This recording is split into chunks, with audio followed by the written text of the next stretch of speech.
Hey guys, it's Dr. Shilpi, your medical expert and go-to girlfriend. Today we're doing another segment of women's most embarrassing questions. I recently received a question from a woman in New York.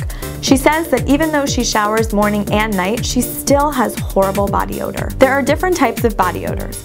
When you're extremely stressed, the body actually produces more pungent sweat. However, when you're working out, you also still sweat and can have body odor. Here are my 4 tips to help you avoid any type of body odors.